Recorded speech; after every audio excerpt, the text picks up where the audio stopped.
परमेश्वर ज्या गोष्टी करू इच्छितो या ज्या गोष्टी आमच्या इथं वचन सांगते की योहान हा स्वर्गामध्ये पवित्र स्थानामध्ये प्रेज द लॉर्ड आणि पवित्र स्थानामध्ये असताना योहानाला जी वाणी पवित्र स्थानामध्ये आली होती पहिल्यांदा प्रथमतः पहिल्या अध्यायाच्या 10व्या वचनामध्ये की आत्म्याने संचलित झालो प्रभूच्या दिवशी बरोबर ती त्याची वेळ आहे त्याची योजना आहे त्याचा टायमिंग आहे आपली वेळ आपली योजना नाहीये ही त्याची वेळ त्याची योजना प्रभूच्या दिवशी म्हटलेले माझा दिवस नाहीये कळतंय तुम्हाला तुम्ही विश्वासणारे जरी असाल पण आमचा दिवस नसतो आमची वेळ नसते आमची योजना नसती ती त्याची वेळ असते त्याची योजना असते त्याची इच्छा असते आम्हाला ती वेळ आणि ती योजना येईपर्यंत वाट बघणं गरजेचं आहे धीर धरणं गरजेचं आहे त्याच्या सानिध्यात राहणं गरजेचं आहे प्रेज लॉर्ड हा प्रभूच्या दिवशी मी आत्म्याने संचलित झालो तेव्हा आत्म्याने संचलित होणं विचार कल्पनाने नाही बुद्धीने नाही इच्छेने नाही योजनेने नाही कुठल्या बोलण्याच्या मानवाच्या बोलण्याद्वारे नाही पास्टरच्या कुठलं कशाने संचलित झालाय तो आत्म्याने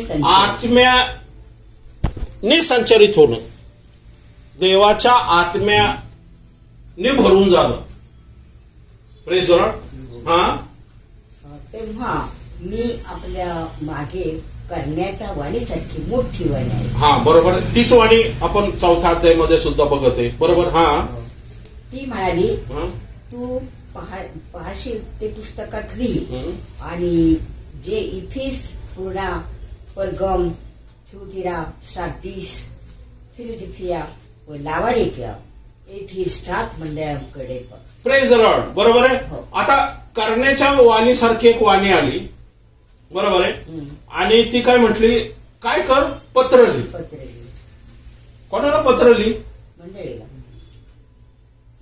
पृथ्वीवरती असलेल्या 7 मंडळाला पत्र लिही जे काय पत्र आता येशू रिव्हील करणार आहे जे काय संदेश येशू सांगणार आहे तू काय करते त्या मंडळीला खाली पृथ्वीवरती जाऊन सांग त्या गोष्टी लिही आणि पुढे त्यांनी त्या लिहिलेल्या आहे पण तो आत्म्याने संचलित झालेला आहे आणि प्रभूच्या दिवशी उचलला गेलेला आहे प्रेज द लॉर्ड बरोबर आहे आता 4थ्या अध्यायामध्ये परत या आपण बा दोघांमध्ये साम्य दिसतंय तुम्हाला है का नाही 4था अध्याय पहिलं वचन प्रगटीकरण स्वर्गात एक दार उघडलेले मला दिसले आणि जी वाणी मी प्रथम ऐकली होती कधी ऐकली होती पहिल्या अध्यायामध्ये ऐकली होती ती माझ्या बरोबर बोलणाऱ्या करण्याच्या ध्वनीसारखी होती ती म्हणाली इकडे वर ये म्हणजे ज्या गोष्टी यानंतर घडून आल्या पाहिजे त्या मी तुला दाखवी प्रेज द लॉर्ड बरोबर आता ही वाणी जी पहिली होती ती 7 मंडळासाठी होती आता जी वाणी ती काय करते त्याला म्हणते इकडं वर ये म्हणजे आता उच्च स्थानी त्याला जायचंय परमपवित्र स्थानामध्ये जायचंय पण ती योजना ती इच्छा तो टायमिंग हा कोणाचा आहे देवाचा आहे बरोबर तिथं म्हटलेलं आहे जी वाणी मी ऐकली होती ती मला म्हणाली बरोबर ती वाणी काय म्हटली इकडं वर ये का वर ये कारण तुझा आता वर यायचा टायमिंग झालेला आहे तुला आता मला जे दाखवायचं ना ती वेळ झालेली प्रेज लॉर्ड म्हणून परमेश्वराचा टायमिंग आणि परमेश्वराची वेळ ज्यावेळेस आमच्या जीवनामध्ये येते ना तोपर्यंत आपल्याला धीर धरून परमेश्वराच्या सानिध्यात वाट बघणं गरजेचं असतं आमच्या आयुष्यामध्ये कारण आमच्या आयुष्यामध्ये ज्या घडामोडी परमेश्वराला घडून आणायच्या असतात ना ती परमेश्वराची वेळ असते परमेश्वराची डेस्टिनेशन असते परमेश्वराची योजना असते आणि परमेश्वराकडून तुमच्या जीवनात कार्य करण्याचा तो पृथ्वीवरती म्हणा या परमेश्वराच्या या जीवनी पुस्तकाच्या टायमिंग नुसार म्हणा ती परफेक्ट वेळ असते आमच्या जीवनामध्ये प्रेज द लॉर्ड आम्ही अनेक वेळेस आमच्या शरीराने प्रयत्न करतो आमच्या विचार कल्पनेने प्रयत्न करतो एखाद्या व्यक्तीच्या द्वारे आम्ही प्रयत्न करतो, पण ते सक्सेस होत नाही. जरी ते सक्सेस झालं तरी ते टिकत नाही. ते त्याच्यामध्ये काहीतरी कमी पेशी अशा असतात की ते पुढे जाऊन ते जे बांधकाम असताना डळमळीत होतं, पडतं ते.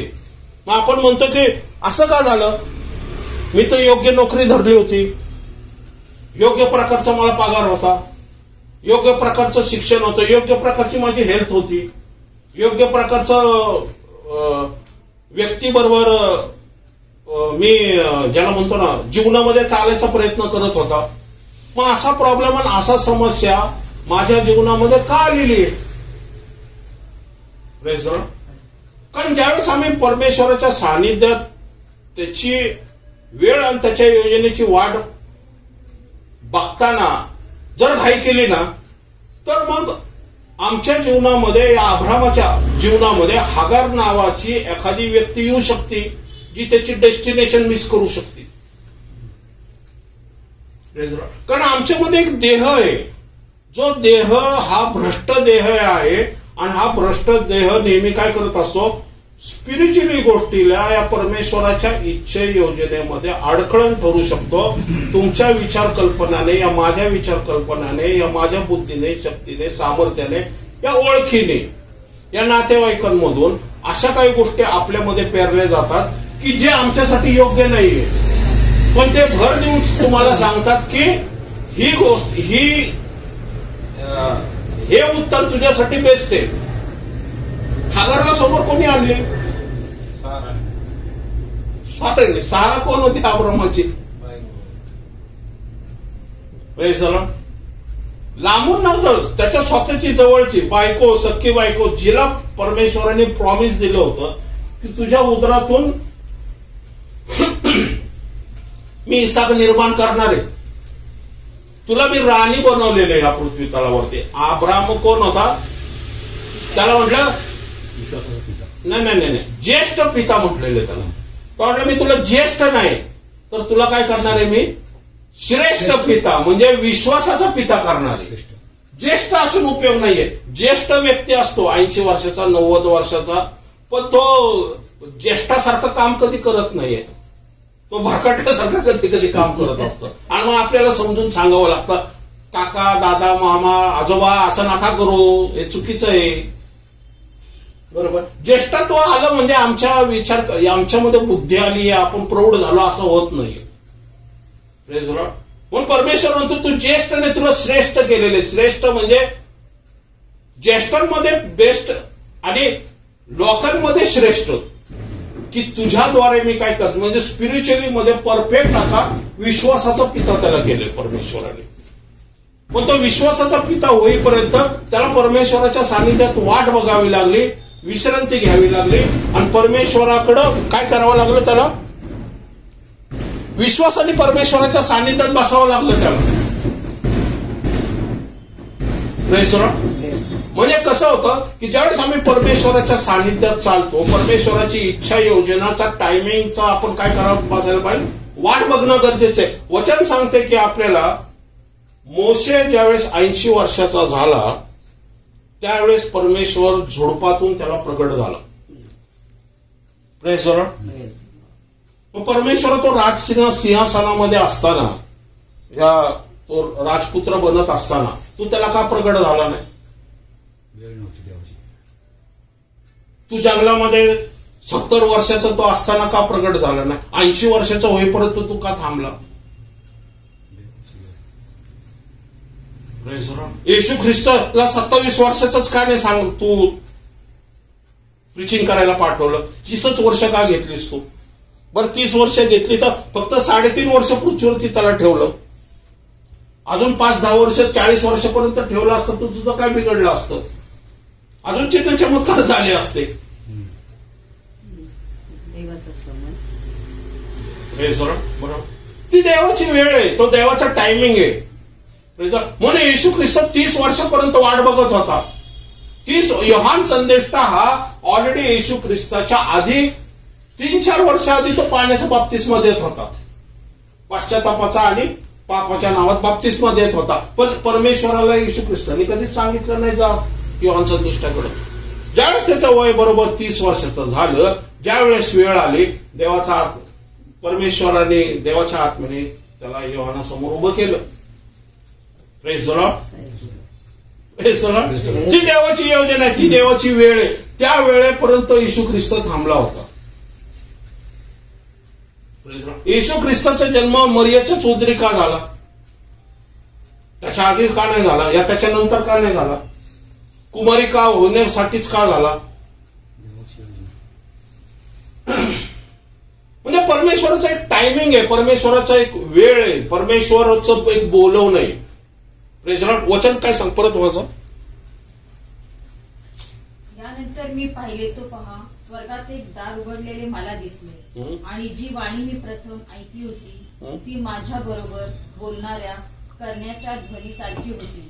ती म्हणाली, इकडे वर ये, म्हणजे ज्या गोष्टी यानंतर घडून आल्या पाहिजेत त्या मी तुला दाखवेन. ज्या गोष्टी ह्यानंतर घडून आल्या पाहिजेत त्या मी तुला दाखवेन. म्हणजे माझी ती वेळ झालेली आहे, आता तुझ्या जीवनामध्ये मला ते प्रगटीकरण करायचंय. तू जे काही वाट बघत बसला होता, तू पात्म बेटापर्यंत येईपर्यंत मी तुला प्रगटीकरण देऊ शकलो नाही. पण ज्यावेळेस पात्म नावाच्या बेटामध्ये आला, आत्मेने संचरित करून मी स्वर्गामध्ये तुला घेऊन गेलो. मग देवा, तू तुरुंगात असताना मला का आत्मेने संचरित केलं?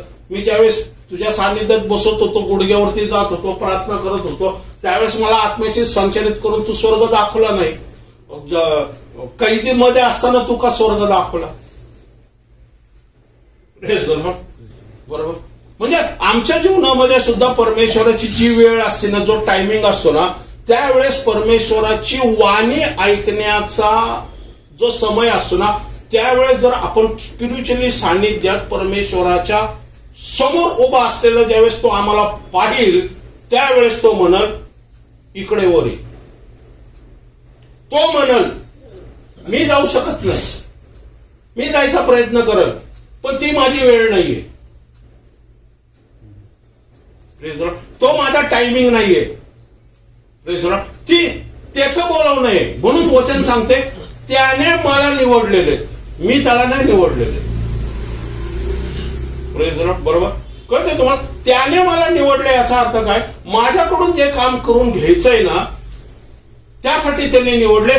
त्याच्या वेळेनुसार तो माझ्याकडून काम करून घेणार आहे.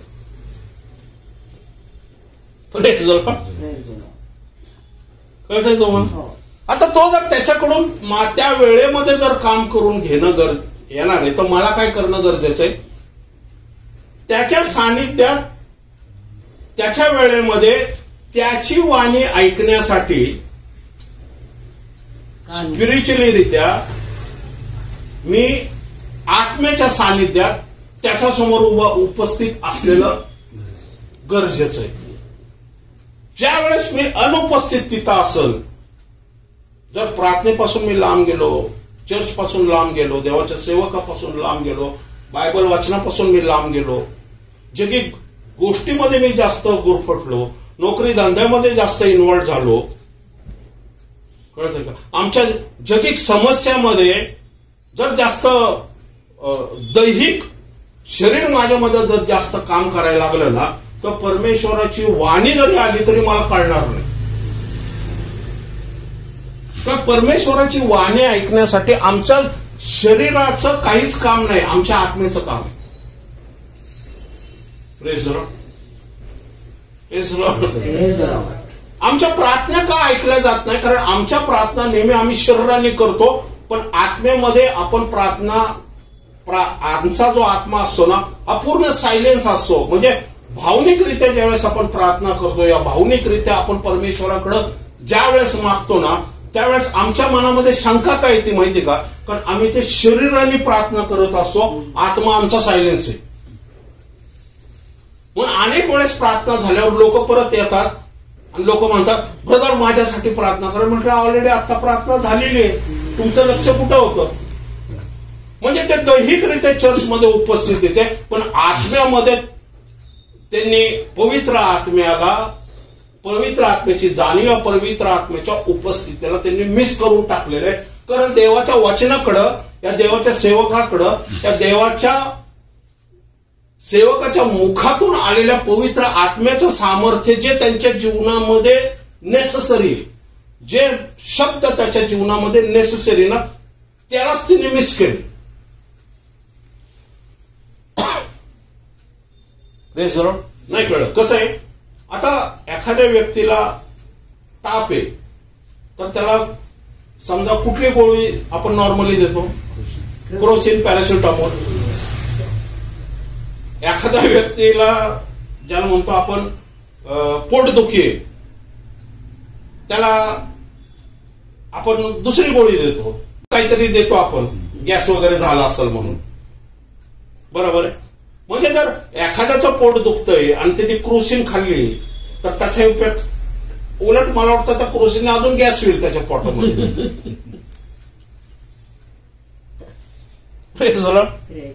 का? कारण ते शरीराला इफेक्टिव्ह नाहीये. कळते का ते? शरीराला इफेक्टिव्ह त्रासाला कुठल्या गोष्टी आहेत, म्हणजे डोकेदुखी या तापाला कुठले क्रोसिन या पॅरासिटामॉल, पण गॅसला वेगळं गोळी आहे. तसंच आहे, ज्यावेळेस प्रीचिंग केलं जातंय, देवाचं वर्ड बोललं जातं, ज्यावेळेस तुम्ही वचनामध्ये बसता, ज्यावेळेस तुम्ही प्रार्थनेमध्ये बसता, तुमच्यासाठी जे योग्य शब्द आहेत, या तुमच्यासाठी योग्य जे तुमच्या जीवनामध्ये कार्य करायची देवाची जी संकल्पना आहे, देवाची योजना आहे, देवाची जी इच्छा आहे ना, ती देवाचा आत्मा तुम्हाला प्रगट करतो. आणि आत्म्याचं प्रगटीकरण हे आमच्या शरीराने होऊ शकत नाहीये. कारण कसं आहे की मी आत्ता जे काही वचन सांगतो हे वचन तुमच्या प्रत्येकाला मी सांगतोय, पण ह्या वाचनातले काही काही गोष्टी, या काही काही सेंटेन्स म्हणा, या काही काही वाचनामधून असलेलं जे प्रगटीकरण आहे ना, ते प्रत्येकाला वेगवेगळे.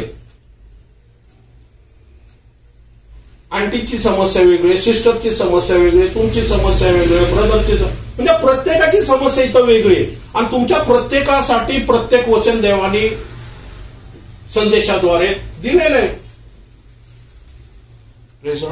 कारण माझा प्रॉब्लेम कधी आहे माहिती का, मी ज्यावेळेस वचन ऐकतो त्यावेळेस मी म्हणतो अरे हे वचन ऐक, म्हणजे माझ्यामध्ये जे प्रॉब्लेम आहे तेच संदेश माझ्यासाठी आला.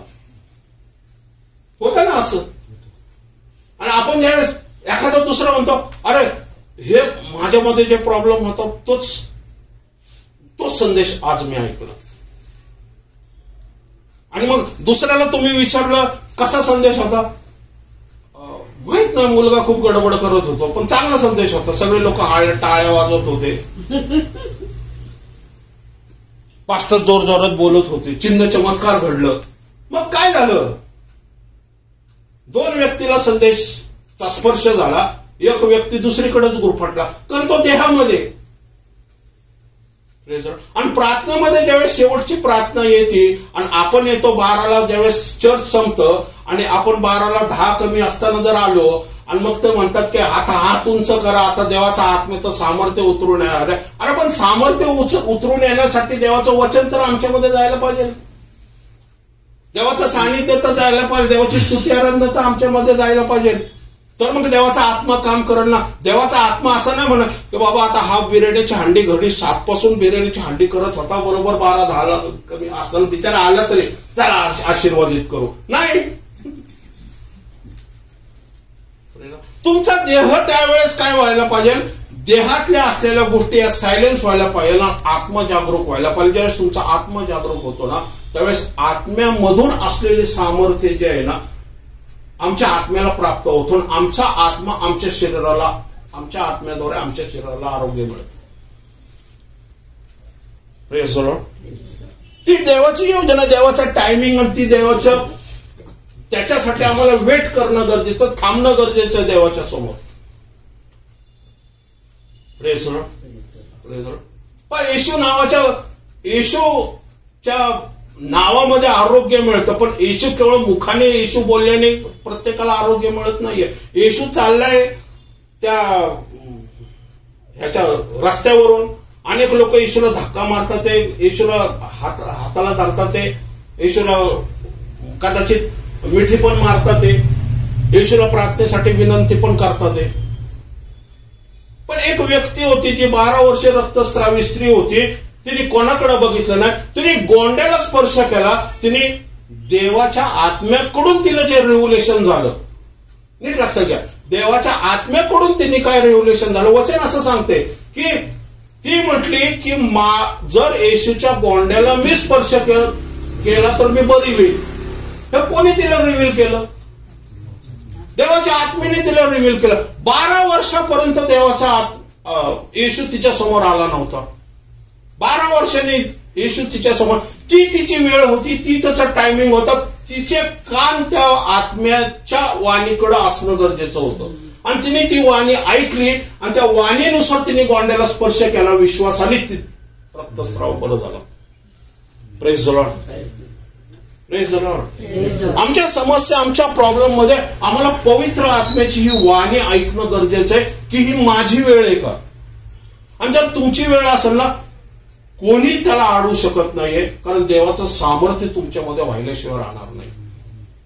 पण ती वाणी मात्र आम्ही कधी ऐकू माहिती का? निरंतर आपण परमेश्वराच्या सानिध्यात बसू आणि त्याच्या वाणीकडे कान देऊन काय करू, परमेश्वराच्या सानिध्यात, परमेश्वराच्या समोर अशा प्रकारे बसू की परमेश्वरा माझ्या जीवनामध्ये आज काय काम करणार आहे. आणि ही वाणी फक्त ख्रिसमसला, गुड फ्रायडेला नाही ऐकायची, ही वाणी दररोज ऐकायची. कारण दररोज आमच्यासाठी परमेश्वराची योजना वेगवेगळी आहे. प्रेज लॉर्ड, बरोबर, प्रेज लॉर्ड, बरोबर. म्हणा प्रत्येक वेळेस जर दररोज आपण परमेश्वराच्या सानिध्यात बसलं, ती एक प्रॅक्टिस होईल. ते परमेश्वर करत कसं आहे की पवित्र आत्मेत पहा. मी मागच्या वेळेस काही वेळेस सांगितलं तुम्हाला की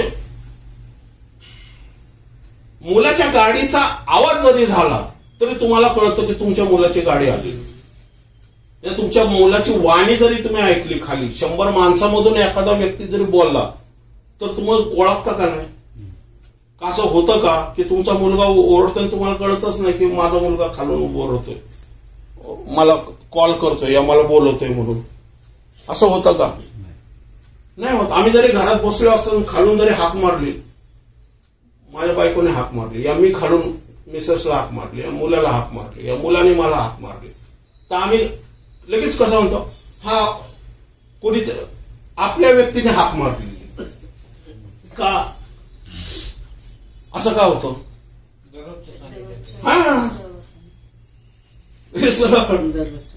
दररोज ज्यावेळेस आमचा सहवास होईल, पण आता तुमचा एखादा खूप जवळचा नातेवाईक आहे, पण तो 12 वर्षांनी जर त्यांनी तुम्हाला फोन केला, तुम्ही पहिल्यांदा म्हणतो कोण बोलतोय? अरे मी, तो पण थोडस कॉमेडी करेल, मग कोण बोलतोय? मग तो पण म्हणेल मी असं बोलतोय. मग तुम्ही म्हणतात नाही ओळखत, फोन देतो ठेवून. आता म्हणतो अरे मला नाही ओळखलं काय, असं असं असं. अरे हो तू ओळखलं, पण 12 वर्षाचा गॅप होता मध्ये, बरोबर. तुझी वाणी मी विसरलो. म्हणून परमेश्वराच्या सानिध्यात आपण नित्य बसले ना की परमेश्वराची वाणी कुठली आणि सैतानाची वाणी कुठली ना हे आम्हाला लगेच कळत. म्हणून मागच्या वेळेस मी आपल्याला सांगितलं की लूक याचा आपण अध्याय बघितला होता. यार्देन पासून परतला आणि त्याला आत्म्याने 40 दिवस रानात नेले. Praise the Lord. येशू कशाने? पवित्र आत्म्याने परिपूर्ण असा झाला. Praise the Lord. म्हणा मी पवित्र आत्म्याने परिपूर्ण व्हावं म्हणून पवित्र आत्म्या माझ्यामध्ये काम कर. परीक्षा त्यावेळेस होते ज्यावेळेस पवित्र आत्म्याने तुम्ही परिपूर्ण होता. परीक्षा पहा कसं आहे, आता शाळेच्या परीक्षा आहेत. शाळेच्या परीक्षेला आधी शिक्षक तुम्हाला शिकवतो का परीक्षा झाल्यानंतर शिकवतो? अगोदर शिकवतो ना. अगोदर काय शिकवतो की जे परीक्षेत येणार आहे, नाही अभ्यास तर आहे, जे परीक्षेत येणार ते आधी शिकवतो. परीक्षेत काय पण येऊ शकतं, बरोबर. परीक्षेत तुम्हाला कळत नाही की काय यायचंय, काय लिहायचंय, या काय प्रश्न येणार आहे, बरोबर. पण ते प्रत्येक गोष्टीची तयारी काय करत असतो? शिक्षक घेत असतो. म्हणजे शिक्षकाची गरज कधी आहे? आधी का नंतर? आधी. आधी शिक्षकाची गरज आहे. शिक्षक जर आधी असेल तर मग परीक्षेमध्ये तुम्ही म्हणजे परीक्षेमध्ये पेपर सोडू शकता. वचन सांगते की विदाउट पवित्र आत्म्या ने भरल्याशिवाय तो परीक्षेमध्ये गेलेला नाहीये. आमच्या परीक्षेमध्ये पवित्र आत्मा आम्हाला भरून टाकणं गरजेचे, तर पवित्र परीक्षेमध्ये आम्ही सक्सेस होऊ. पवित्र आत्मा परीक्षेनंतर आम्हाला काही उपयोगाचा म्हणजे उपयोगाचा नाही म्हणायचं ना. पवित्र आत्मा परीक्षेनंतर आम्हाला गरजेचा नाही, तर पवित्र आत्मा आधी परीक्षेच्या आधी आम्हाला गरजेचं आहे. पण पवित्र आत्मा आम्हाला भरून टाकण्यासाठी पवित्र आत्म्याची वाणी आणि पवित्र आत्म्याचं उपस्थिती आणि पवित्र आत्म्याची सहभागिता आम्हाला दररोज असणं गरजेचं आहे. कारण परीक्षा कधी येऊ शकतात. आता एक साक्ष सांगितली, बरोबर. तो म्हटला मी प्रार्थना करून निघालो, पाऊस थांबला. पण पाऊस थांबल्यानंतर पुढे गेलो आणि काय झालं, तो गाडीवाला धडकता धडकता राहिला, बाजूने निघून गेला. बरोबर. म्हणजे तिने काय केलं, प्रार्थनेने पवित्र आत्म्याला आपल्या स्वतः भरून गेला आणि पवित्र आत्म्याचं सामर्थ्य घेऊन तो गाडी चालवत होता. म्हणून तो येणारा व्यक्ती त्याला धडकला नाही, बाजूने निघून गेला. बरोबर. म्हणून प्रार्थना न करता, या पवित्र आत्म्याचं सानिध्य न मागता, या फर्स्ट प्रायोरिटी ज्याला म्हणतो, फर्स्ट प्रायोरिटी जर आपण देवाला दिली नाही ना, तर देवाची वाणी आपण ऐकू शकणार नाही. दुसरी महत्वाची गोष्ट म्हणजे काय माहिती का, जे काय पुढं आमच्यासाठी परीक्षा वाढवून ठेवली आहे ना, त्या परीक्षेमध्ये आपण फेल होऊ शकतो,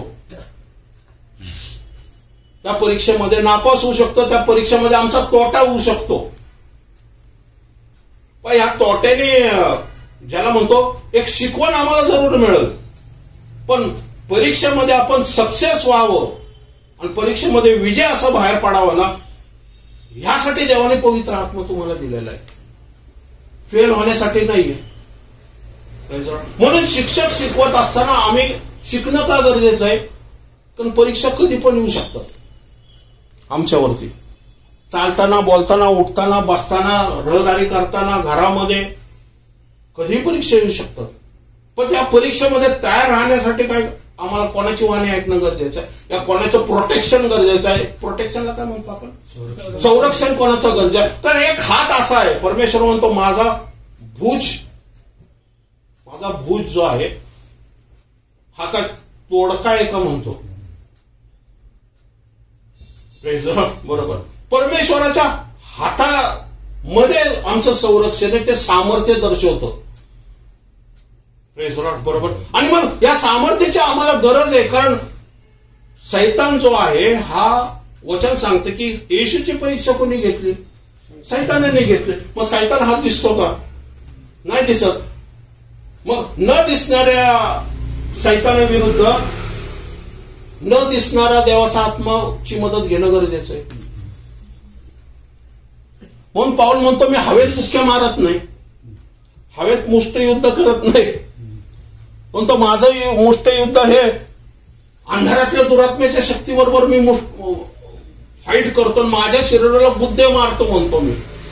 माझ्या शरीर पाऊल तू तुझ्या शरीराला का गुद्दे मारतो, कारण माझं शरीर हे पापाकडे आकर्षित असतं, माझं शरीर हे देवावरती अविश्वास ठेवतो, माझं शरीर हे परीक्षेमध्ये नेहमी पळवाटा शोधत असतं, माझं शरीर हे परीक्षेमध्ये टिकून राहण्यासाठी असमर्थ आहे, पण माझा आत्मा समर्थ आहे. मग मी माझ्या शरीराला का गुद्दे मारतो माहिती का, की त्या शरीराने गुद्दे मारल्यामुळं काय होईल, ते शरीर गपचूप बसेल आणि मग आत्मा काम करेल. नाही कळलं कसं असतं, दोन मुलं असतात, लहान मुलं, एक जरा चावट असतो, एक जरा गरीब असतो. आणि जर काय घरामध्ये स्वीट डिश केलेली असते समजा, बरोबर आहे, तर तो चावट मुलाला स्वीट डिश आवडत असते, पण तो दुसरा मुलगा असतो ना शांत एकदम बसणारा, तो बिचारा गरीब असतो, त्याला काही ताटात मिळालं नाही मिळालं तरी चालतंय ते. ओके. तर हा चावट मुलगा त्याला पाहिजे असेल तर तो काय करतो, तो त्याचा आधार घेतो, तो म्हणतो मला नको, तो म्हणतो तुला नको पण मला पाहिजे, अजून 2 गुलाबजाम घेऊन ये बाबा. खायचे त्याला असतात, पण तो काय करतो, मदत त्या मुलाची घेतो, आपल्या भावाची घेतो.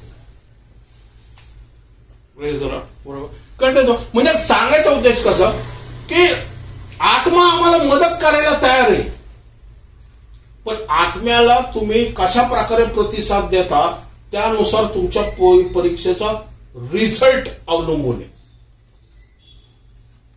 Praise the Lord. वचन स्पष्ट परत एकदा वाचायचंय. आत्म्याने येशू पवित्र आत्म्याने परिपूर्ण असा यार्देन पासून परतला आणि त्याला आत्म्याने 40 दिवस रानात नेले. Praise the Lord. वचन सांगते की कोणी 40 दिवस रानात नेले? आत्म्याने. म्हणजे आत्मा त्याच्याबरोबर होता का नव्हता? म्हणजे रानात म्हणजे अरण्यात नेले. बरोबर आहे. आणि अरण्यात कशाला नेले? की त्याची परीक्षा व्हावी म्हणून. पण आत्म्याने त्याला सोडलं का? नाही सोडलं. आत्म्याने परिपूर्ण झाला त्यावेळेस तो परीक्षेमध्ये उतरला. यार्देनमध्ये कशाला आला होता तो? की देवाची वेळ होती, देवाचा टायमिंग होता. देवाने त्याला सांगितलं आता तुझी मिनिस्ट्री इथून सुरू आहे. आता आपला भाऊ बहीण या ना सर्व सोडून आता काय करतो, तुला जी काही डेस्टिनेशन दिलेली, तुला जी पृथ्वीवरती पाठवलेलं आहे ते माझी इच्छा योजना संकल्पना तू पूर्ण कर.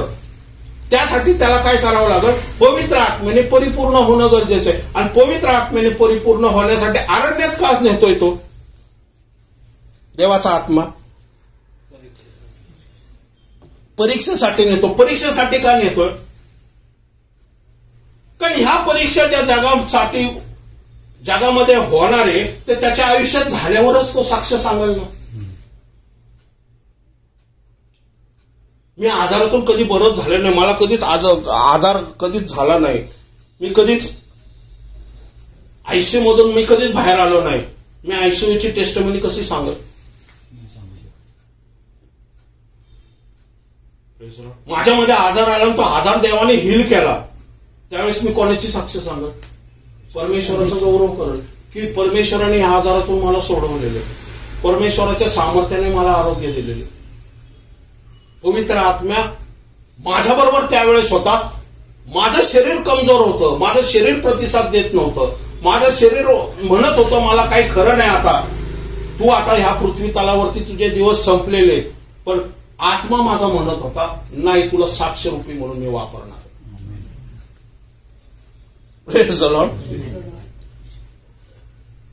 मग तुम्ही ऐकता कोणाचं? शरीराचं ऐकता का आत्म्याचं ऐकता? कारण अनेक लोक काय करतात, शरीराचं ऐकून ऑलरेडी ज्यावेळेस तुम्ही प्रार्थनेत जातात त्यावेळेसच ते म्हणतात ब्रदर बसा. अरे देवाने तुला आयुष्य दिलेलं आहे, अजून तुझं आयुष्य अजून खूप आहे, बरोबर, आत्ताच का बस म्हणतो तो? बरोबर. येऊन त्या कोणतो राजा हिचकिया राजाला सांगितलं, संदेश त्यांनी सांगितलं आणि ते देवाकडून होतं, ते खोटंही नव्हतं की सारवा सवार कर आता तू मारणार आहे, आणि ते सत्य होतं. तो मारणारे का नाही हे परमेश्वराने ऑलरेडी संदेष्टाकडून डिक्लेअर केलं. पण संदेष्टाकडून डिक्लेअर केलं तरी त्याला एक चावी माहित होती की पश्चाताप करून परमेश्वराकडे क्षमा माग.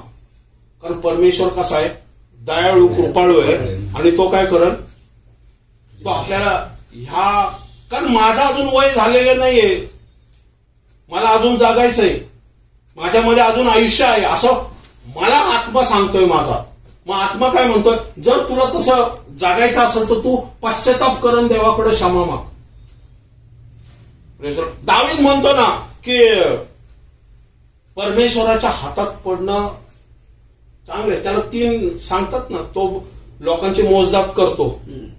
मोजदात केल्यावरती काय होतं, त्याचे मन त्याला खाऊ लागले. दावीद परमेश्वरास म्हणाला, हे जे मी केले त्यात मी मोठे पाप केले आहे, तर हे परमेश्वरा आपल्या सेवकास दोषमुक्त कर, कारण मी मोठा मूर्खपणा केला आहे. Praise the Lord. हे कोणी सांगितलं त्याला? त्याच्या शरीराने मोजदात केली, त्याच्या अहंकाराने मोजदात केली, त्याच्या गर्वपणाने त्याच्या विजयाने मोजदात केली, लोकांची मोजदात केली. लोक किती आहेत, हत्यारं किती आहेत, सोनं किती आहेत, ढाली किती आहेत, घोडे किती आहेत, रथ किती आहेत, सगळ्याची मोजदाद केली त्यांनी. परमेश्वराने नव्हते करायला लावले, पण त्यांनी का केली? म्हणजे काय सांगत होता तो, की माझ्याकडे किती सामर्थ्य आहे, मग ते बघायचा तो प्रयत्न करत होता. पण आत्म्याने त्याला काय रिव्हील केलं, हे जे केलं काय ते चुकीचं केलंय तो. कारण वचन सांगते की त्याचा आत्माने जीवाला प्रगट केलं, म्हणून तो हे बोलतोय. दावीद हा परमेश्वराच्या नित्य नियमन सानिध्यात राहत होता, पण त्याच्याकडून तरी चुका घडल्या का नाही? का? कारण आमच्यामध्ये एक शरीर आहे, जे शरीर जे आहे ना हे आपल्या विचार कल्पनाने चालतं, आणि म्हणून आमच्या डोक्यामध्ये येणारे विचार. मी मागच्या वेळेसच आपण अभ्यास केला त्याच्याबद्दल, की दगडाच्या पाट्या फोड म्हणून मोशेला सांगितलं नव्हतं देवाने. 2 वेळेस दगडावरती काठी मार म्हणून देवाने सांगितलं नव्हतं. हे कोणी केलं? मोशेमध्ये लपलेल्या जो भ्रष्ट विचार आहे त्याच्यातर्फे मोशेला काय केलं? बांधलं मोशेला, आणि मोशेद्वारे ते कृत्य करून घेतलं. बरोबर. म्हणून आम्ही बांधलं जाऊ नये ह्यासाठी जागरूक असणं गरजेचं आहे. इथं देवाचा सेवक असून सुद्धा तो बांधला गेलेला आहे. पण बांधला गेला तरी चांगली गोष्ट काय? इथं सुटकेचा मार्ग मोकळा आहे. Praise the Lord. बरोबर आहे, सुटकेचा मार्ग मोकळा आहे. पुढं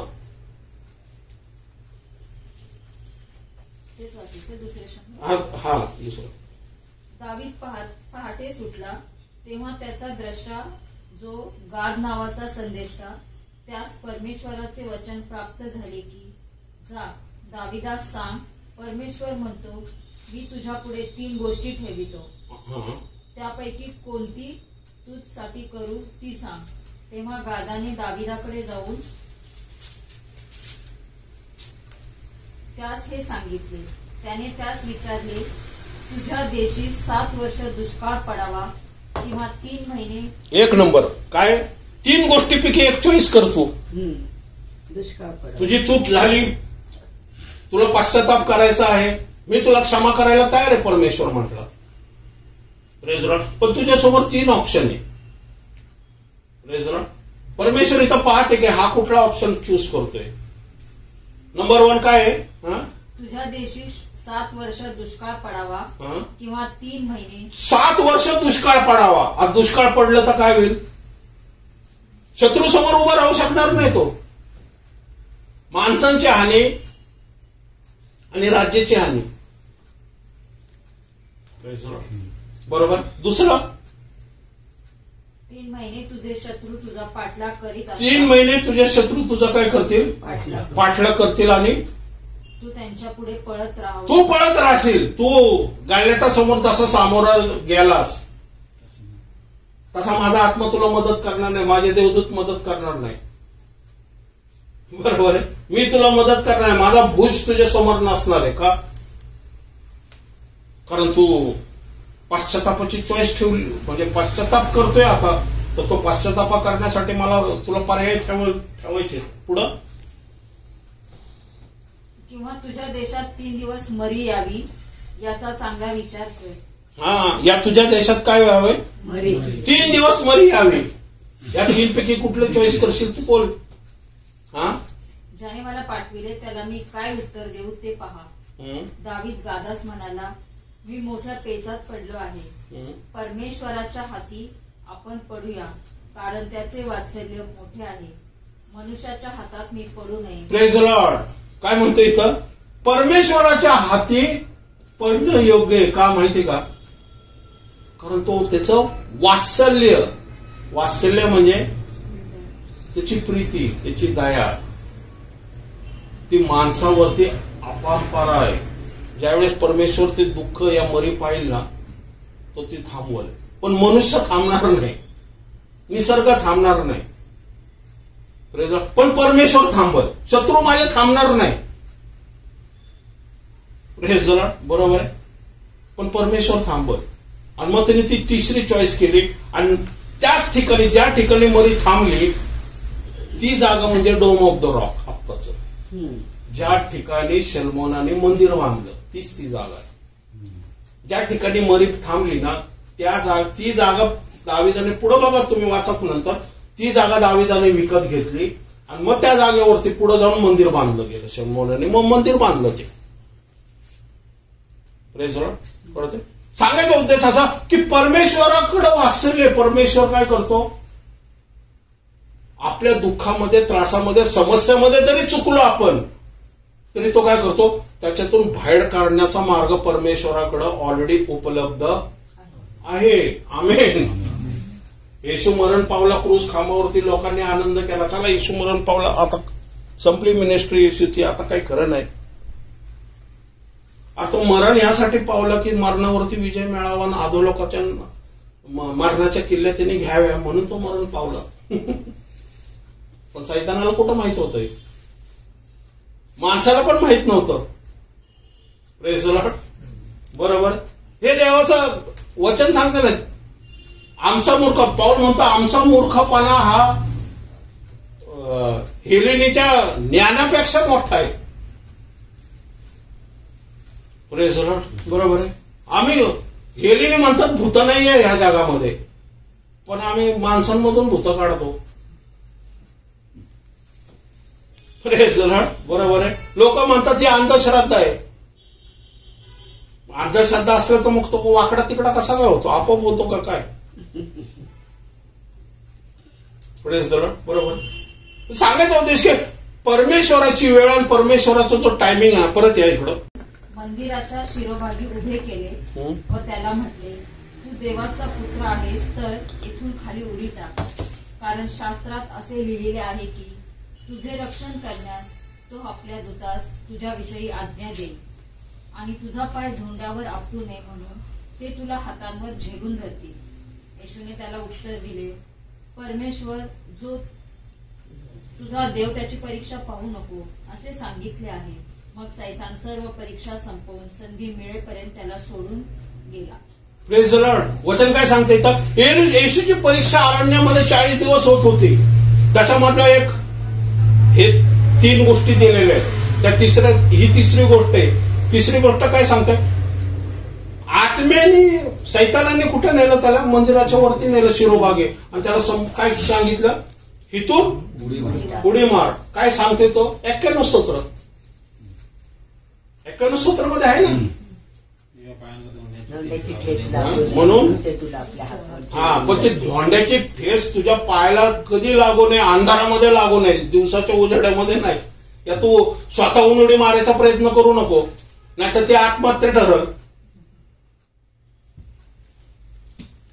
प्रेज द लॉर्ड. दिसतंय ना, 6व्या मजल्यावरून आपण उडी मारली, देवदूत मला झेलून धरते. देवदूत म्हणून मला काय करायचंय, तू परमेश्वराची परीक्षा घेतोय की देवदूत मला झेलतो का नाही. देवदूत कशाला झेलल. हा, पण एक व्यक्ती जो प्रार्थना ऐकत होता पाऊलाची खोलीमध्ये, वचन सांगते झोप येऊन त्याला पाडला तो, आणि तो मरण पावला असं वचन सांगते. हा, आणि मग त्याला आणलं, मग पावलांनी प्रार्थना केली आणि तो जिवंत झाला. मग देवदूत का ध्यानाला आले नाही त्याला.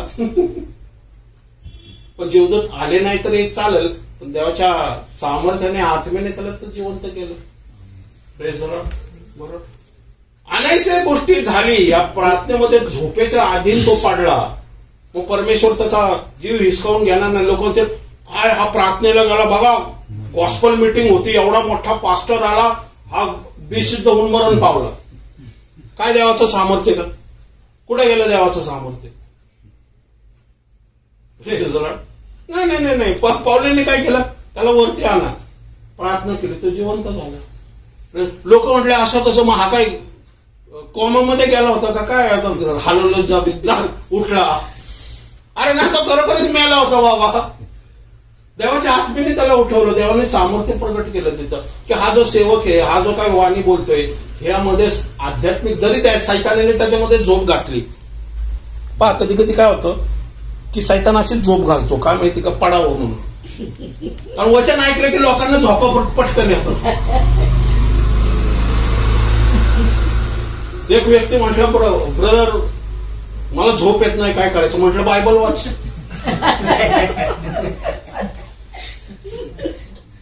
म्हणून पण त्या दिवशी म्हणाला, तू अंकुर सुरू झाला की याला झोप येते. म्हटलं बायबल वाच.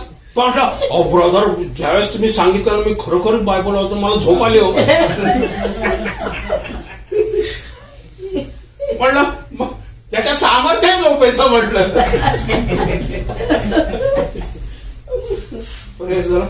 बरोबर. म्हणून वचन ऐकण्यापेक्षा तर झोप काय केलं, त्या आत्मीने त्याला झोपून टाकलं की झोपून हा पाडावा म्हणून.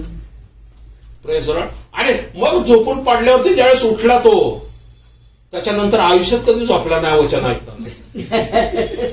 कधीच नाही, खिडकीत तर कधीच बसला नाही तो. उलटा बसला होता म्हणून खाली पडला.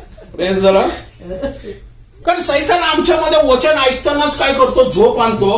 आणि ज्यावेळेस आम्हाला जाग येतं ना, कधी जाग येते माहिती का, ज्यावेळेस पास्टरचा संदेश संपतो, धामधाम धामधाम वाजायला लागतं ना, अरे संपला का, चला आता प्रार्थनेला उभं राहावा. अरे पण वचनच ऐकलं नाही तो. सामर्थ्य आलं, सामर्थ्य आलं, अभिषेक आला, अभिषेक आला. हा म्हटलं कुठं आलं, मला तर काही दिसलं नाही, मी तर झोपलो होतो.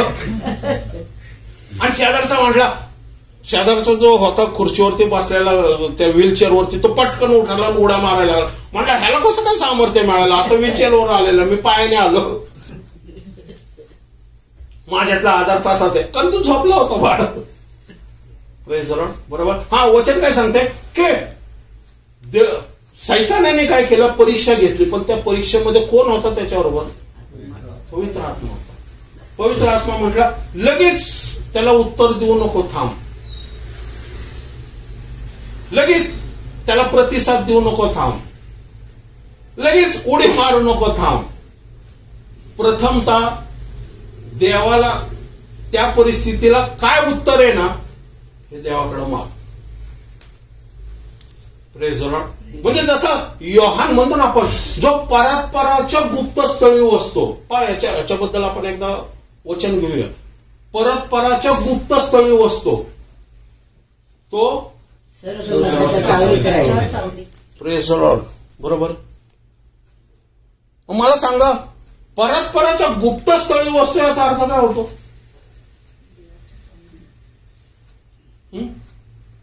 बरोबर आहे, बरोबर आहे. देवाच्या जास्त सानिध्याचा. नाही, असं नाही म्हटलं तिथं. परतपराच्या गुप्तस्थळी वसतो. वस्तूचा अर्थ काय? येत जात नाही. कायमस्वरूपी राहतो. आपली विजिटच असते नुसती. म्हणून देवाचं सामर्थ्य आमच्यावरती, देवाच्या सामर्थ्याची सावली आमच्यावरती पडत का नाही माहिती का? विजिट करणाऱ्यांबद्दल लिहिलेलं नाहीये, राहणाऱ्याबद्दल लिहिलेलं. पहिल्या वचनातच मिस झालं की बाकी मृत्यू छायच्या काय देवदूत झेलून धरतील, मग सिंहनाद. त्याच्यात जर वस्ती करत असेल तर हे सगळं तुला मिळणार. वस्ती नसेल, नुसती व्हिजिट असली तर नाही मिळणार.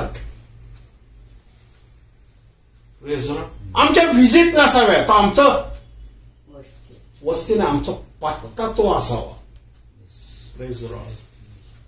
आमचा पत्ता ज्यावेळेस परतपराच्या गुप्तस्थळी वसेल ना, आजार, समस्या, प्रॉब्लेम, सैतान ज्याला म्हणतो, व्याधी, विचार, कल्पना, ह्या आमच्यावरती हल्ला करू शकणार नाही.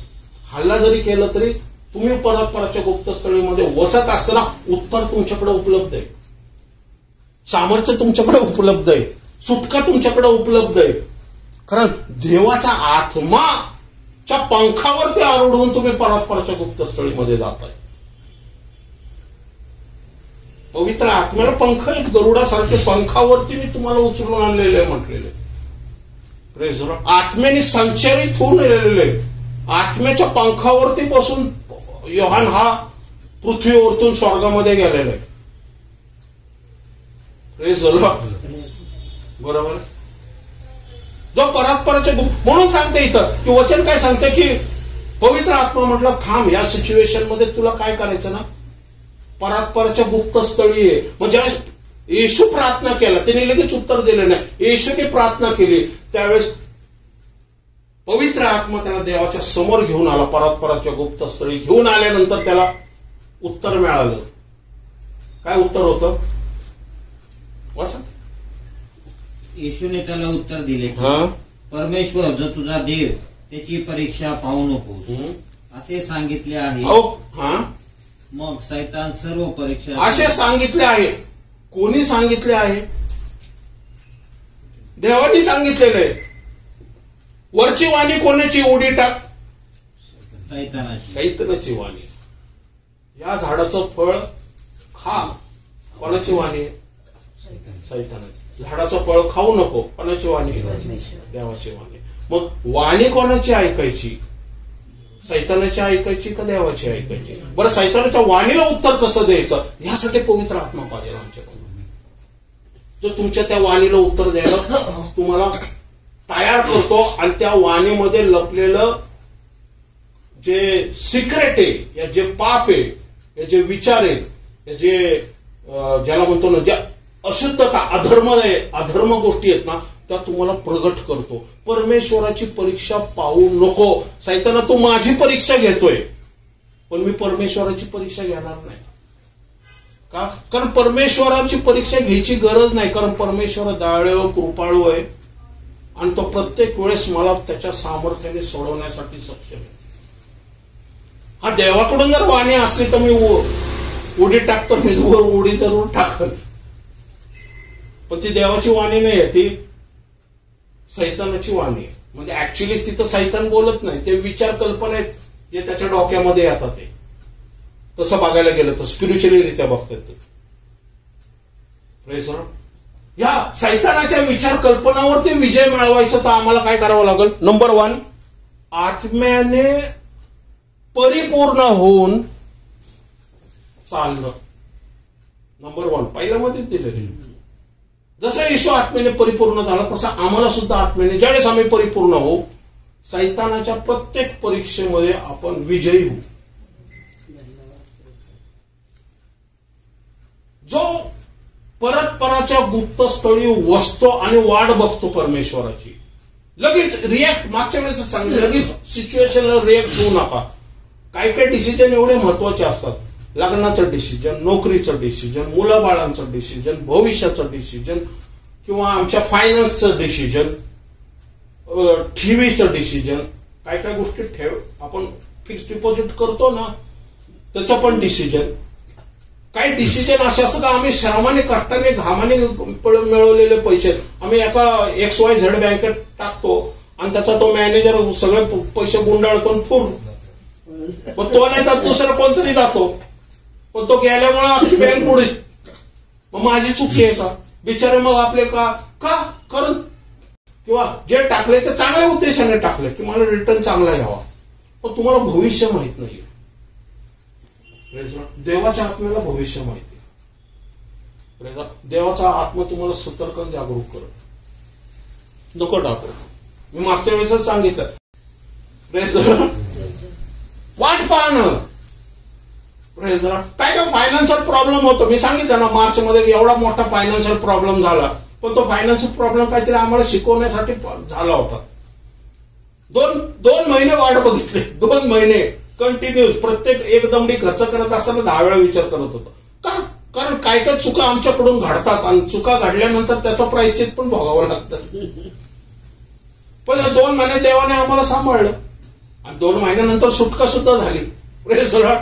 देव म्हटलं की विशेष म्हणजे काय माहिती का, आपल्या मुलाबाळांना ज्यावेळेस आपण शिकवतो ना, देवाच्या सानिध्यात वाट बघणं आणि चूक आपल्या झालेलं कबूल करणं आणि त्याच्यातून काहीतरी शिकणं, हे ज्यावेळेस आमची मुलं करायला लागतात ना, त्यावेळेस मग आमच्या जीवनामध्ये त्यांच्यामध्ये पेरणारं जे बीज आहे ना, ते चांगलं पेरलं जाते असं समजा.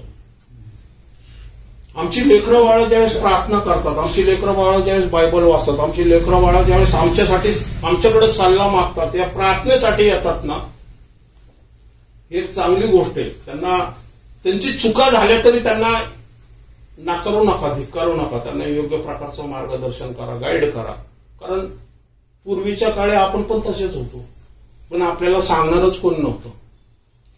उलट चूक केल्या तर फटके बसणारे, मारणारे जास्त होते, म्हणून आम्ही सांगतच नव्हतो. धनाधन असंच आहे, असं. अरे पण ऐकून तर घ्या, जनरेशन गॅप. ठोका ठोकीच पहिल्यांदा. आजकाल तशी पिढी नाहीये. बरोबर. आजकाल त्यांना नीट मित्र म्हणून समजून घेणं गरजेचं आहे. कारण आज कसं आहे, जर आपण त्याला मित्र बनवलेले नाही ना, मग बाहेरचे ते मित्र बनवतात आणि मग बाहेरचे जर मित्र झाले ना, मग कठीण होऊन जाईल, मग आपल्या हाताबाहेर निघून जाईल तो पोरगा. पण घरातच माझा मित्र, माझा वडील माझा मित्र आहे, माझी आई माझी मित्र आहे, बरोबर आहे. काय झाकायच्या असतात, उघड्यावरती ठेवायच्या नसतात. आणि काही गोष्टी उघड्यावरती ठेवायच्या असतात, झाकायच्या नसतात. साक्ष झाकायची नसते, साक्ष उघडी करायची असते. पण काही कमी पेशी झाकायच्या असतात, कारण त्याने पण समोरच्याची चूक जी असते ना, त्याचा उलगडा झाल्यानंतर लोकांच्या दृष्टिकोन कधी कधी बदलत असतो. मग काय झाकायचं, जे झाकायचं त्याला ब्रेकिंग न्यूज केलं तर मग प्रॉब्लेम होईल. हे समजणं गरजेचं आहे आपल्याला, बरोबर. आणि जे उघडा करायचे ज्याची साक्ष आहे ते आपण ज्यावेळेस करू ना, आमच्या मुलांबद्दल आमच्याबद्दल विश्वास आणि देवाचं भय राहिल्याशिवाय राहणार नाही. आणि मग ते चांगल्या मार्गाने चालतील. आणि प्रत्येक गोष्टीत ज्यावेळेस त्यांना स्पिरिच्युअली फादर मदर सल्ला देताना ते बघतील आणि त्या सल्ल्यानुसार त्यांच्या जीवनामध्ये चिन्ह चमत्कार आणि साक्ष घडायला लागतील ना, मग ते न सांगता आपला आदर आणि मान सन्मान करायला लागतील. मान सन्मान पट्टेने मारून मला मान सन्मान करून म्हणावं लागणार नाही. वाढल्याने नुसता आवाज दिला, चळचळ चळचळ पळत यायचो लांबून, का पट्टा,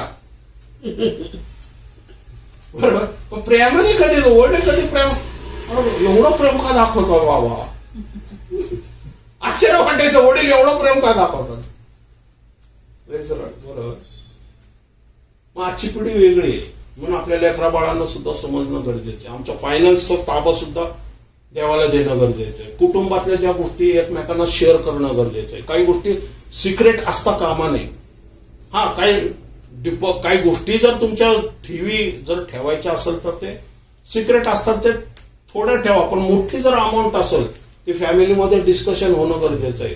या सेवकाबरोबर डिस्कशन होणं गरजेचं आहे. या प्रार्थनेमध्ये डिस्कशन देवासमोर मांडणं गरजेचं आहे.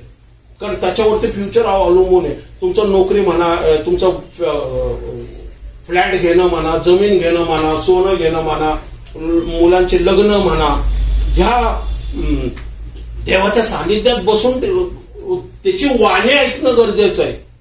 की ही साराच आहे का हागर आहे, तर हागर पुढे त्रास होईल. बरोबर आहे, आम्हाला कळणं गरजेचं आहे. कारण हे एकदाच घडणारी गोष्ट आहे, त्याचा अख्खा आयुष्यभर इफेक्ट पडणार आहे. आम्हाला स्पिरिच्युअली गोष्टीसाठी निवडलेले, ना की थांबण्यासाठी या त्या अडखळण होण्यासाठी नाहीये. आमची डेस्टिनेशनच मिस होईल जर चुकीच्या डिसिजनमुळे. पण चांगलं आणि योग्य डिसिजन असायला आम्हाला काय करणं, परमेश्वराच्या सानिध्यात बसून पवित्र आत्म्याच्या वाणीची वाट बघणं. आला व त्याची कीर्ती चौकडे प्रदेशात पसरली. Praise the Lord. परीक्षेला जाण्याच्या आधी कसा होता तो, आत्म्याने भरला आणि मग परीक्षेत गेला. आणि परीक्षेमध्ये काय झाला, सक्सेस झाला, उत्तीर्ण झाला. उत्तीर्ण झाल्यावरती काय झालं, वचन काय सांगतं, उत्तीर्ण झाल्यावरती 14 वचन काय सांगतं, आत्म्याचं सामर्थ्य त्याला प्राप्त झालं. परीक्षेमध्ये सामर्थ्याची गरज नाहीये, परीक्षेमध्ये पवित्र आत्म्याच्या फळाची आणि देवाच्या सहभागितेची गरज आहे, देवाच्या जवळीकतेची गरज आहे. Praise the Lord. कारण सैतान तुमची परीक्षा घेतोय, सैताना तिथं सामर्थ्याची गरज नाही, तिथं ज्ञानाची गरज आहे, देवाच्या आत्म्याची गरज आहे, देवाच्या वचनाच्या रेव्होल्युशनची गरज आहे. ज्यावेळेस तुम्ही परीक्षा पास होताल, पुढं काय होतील, तुम्ही आत्म्याच्या सामर्थ्याने मग परमेश्वर तुम्हाला बदल. सामर्थ्य नंतर आहे, भरून जाणं काय माहिती का, आत्म्याची फळं तुमच्यामध्ये डेव्हलप होण्यासाठी परीक्षा होतात. पण ज्यावेळेस आत्म्याच्या परीक्षेमध्ये तुम्ही पास होता, त्यावेळेस मग सामर्थ्य तुमच्या वाणीमध्ये, प्रार्थनेमध्ये, तुमच्या स्वभावामध्ये प्रगट होईल. वचन सांगते, येशू सामर्थ्याने गालिलामध्ये गेला आणि पहिल्यांदा त्याने द्राक्षरस केला. तिथून वचन सांगते त्याची काय म्हणतात, त्याचं सामर्थ्य लोकांना प्रगट व्हायला लागलं. Praise the lord. परीक्षेमधून गेल्याशिवाय आणि सक्सेस पडल्याशिवाय सामर्थ्य आमच्यामधून दिसणार नाही. तुमच्या घरामध्ये शांती, घरामध्ये आनंद, घरामध्ये भरभराट, घरामध्ये तुमच्या नोकरी धंद्यामध्ये पोझिशन, हे लोक कधी बघतील माहिती का?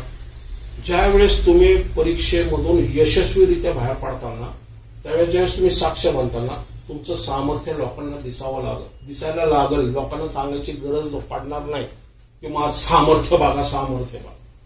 तुमच्या वाणीतून, तुमच्या बोलण्यातून, तुमच्या राहण सहानामधून परमेश्वराचं सामर्थ्य, परमेश्वराचे आशीर्वाद लोकांना दिसतील. Praise the Lord. ज्यावेळेस लोक बघतील, वचन सांगते की मग देवाचा गौरव होईल. कारण तुम्ही आता पात्र झालाय वापरण्यासाठी. Praise the Lord. बरोबर. आम्हाला जर पात्र व्हायचं असेल तर आम्हाला परीक्षेमधून जावंच लागेल. पण परीक्षा आधी देवाच्या आत्म्याने भरणं आणि देवाच्या जे वाणी आहे त्याच्याकडे कान देणं. ज्यावेळेस तुम्ही वाणीकडे कान देताल आणि योग्य प्रकारचं सैतानाच्या वाणीला नाकारताल, जगाच्या वाणीला नाकारताल, देहाच्या भ्रष्ट स्वभावाला नाकारताल आणि देवाच्या आत्म्याने चालू लागताल, त्यावेळेस देवाचं सामर्थ्य तुमच्यातून प्रगट होण्याशिवाय. आपण प्रार्थना